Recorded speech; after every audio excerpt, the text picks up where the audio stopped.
Hi all, it's Pastor Jen from Pacific Lutheran University with another Warm Line video for you today.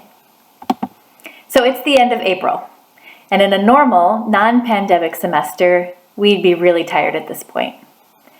This is the time of the semester when 3 weeks feels like forever, like it will never end.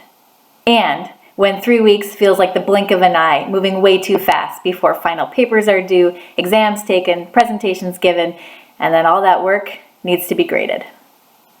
But this isn't a normal semester, or really a normal anything right now. In the last 6 weeks, most students have returned home, all classes went remote, many have lost jobs, and some even lost loved ones. We can't hug our friends or meet for a cup of coffee.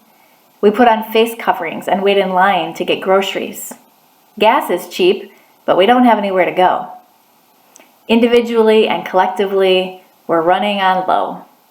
Our capacity for flexibility and resilience, for new learning and creativity and adaptation has been extended and overextended.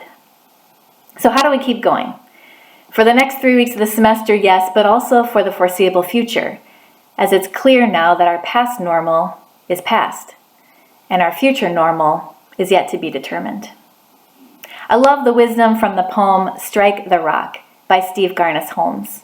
It's based on the story from Exodus in the Hebrew Scriptures, when God's people are in the wilderness, having fled slavery and oppression, and their new realities are setting in.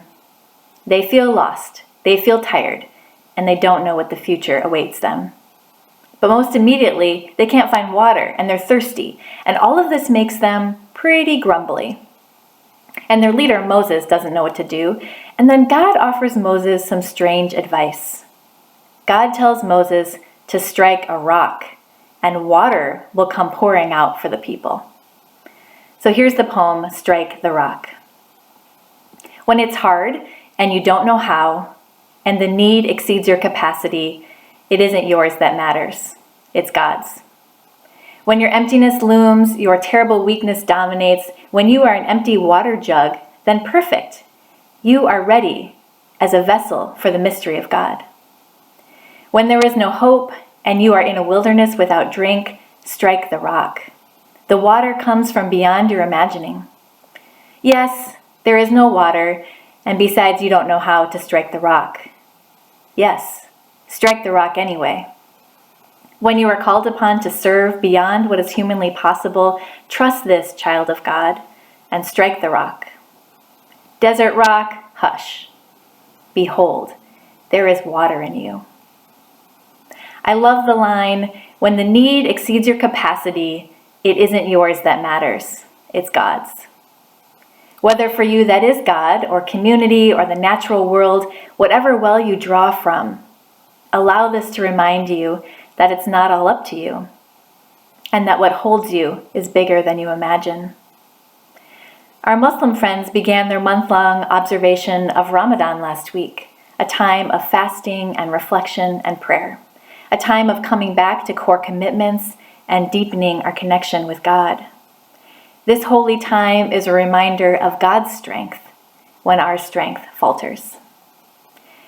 And in Christian churches, we continue in the season of Easter, a season, not just a day, because new life takes time and often grows slowly. Often all we can do is marvel and wait, watching new life arrive, in spite of our inability to call it forth.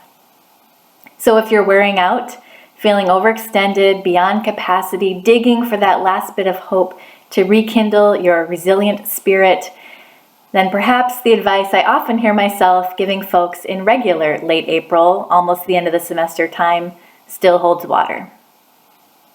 Be gentle with yourself and others. Everyone is feeling thin.